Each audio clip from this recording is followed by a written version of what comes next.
वनराज आंदेकर हत्या प्रकरणात गुन्हे शाखेची मोठी कारवाई।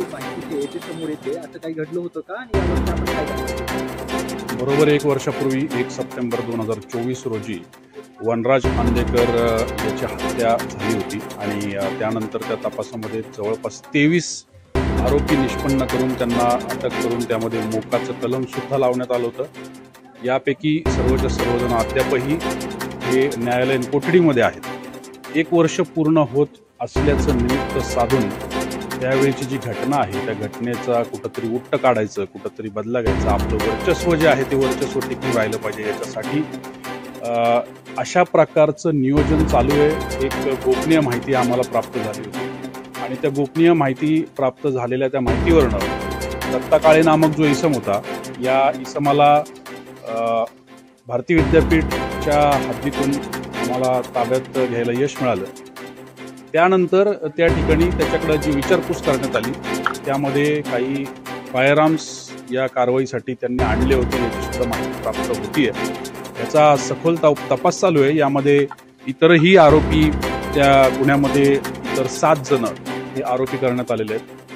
त्याचबरोबर हे सगळं करत असताना ते फायरआर्म्स जे आहेत ते फायरआर्म्स कोणी आणले, कुठून आणले, ते आत्ता कुठं आहेत याचा तपास चालू असताना त्यामध्ये तालीम नामक इसम जो आहे हा सुद्धा या सगळ्या प्रकारामध्ये गुंतलेला आहे असं दिसलंय आणि त्यातून त्याची सुद्धा जेव्हा झडती घेण्यात आली त्यावेळी त्याच्याकडून सुद्धा एक फायरआर्म रिकव्हर करण्यात आलेलं आहे। मुख्य या सगळ्या नियोजनासाठी आणलेले जे फायरआर्म आहेत त्याच्या व्यतिरिक्त हे फायरआर्म आहे आणि अशा प्रकारे 2 गुन्हे, एक भारती विद्यापीठ आणि एक गुन्हा हा समर्थ या ठिकाणी या विषयाच्या बाबत दाखल आहे।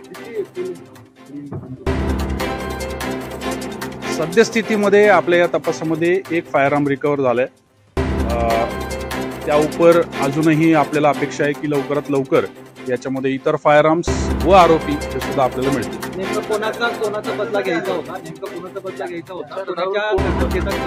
त्या सगळ्या गोष्टींबाबत कोणाचा बदला घ्यायचा होता, नेमकं कोणाला टार्गेट केलं जाणार होतं, कशा पद्धतीने ते एक्झिक्यूट केलं जाणार होतं याच्याबाबत तपास चालू आहे। काही गोष्टी गोपनीय आहेत याच्याबद्दल आता तपासाच्या सगळ्या ज्या काही प्रोसिजर्स आहेत त्या पूर्ण न होऊ देताच त्याच्याबद्दल बोलणं वावगं ठरणार नाही, परंतु त्याबाबत पोलीस सखोल तपास करत आहेत आणि लवकरच याबाबतचा ज्या पद्धतीने छडा सगळा लागलेला आहे आणि सगळा प्रकार जो उलगडलेला आहे याबाबत सुद्धा तपासाअंती आपल्या सर्वांना त्याबाबत माहिती दिली जाईल।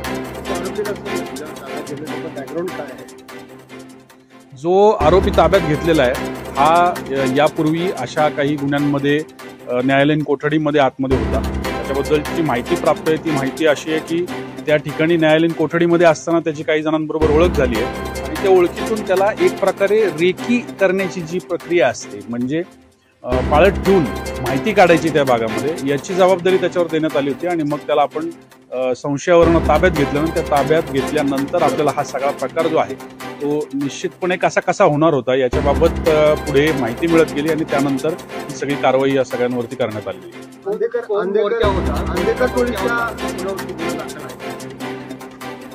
या गुन्ह्यामध्ये कृष्णा आंदेकर, स्वराज वाडेकर तसंच इतर जवळपास 6 जण यांच्यावरती हा गुन्हा दाखल आहे, ज्याच्यामध्ये हा दत्ता काळे जो आहे हा सुद्धा। चहा प्रेमींसाठी आनंदाची वार्ता आता कुंदा चहा, हडपसर, माळवाडी येथे।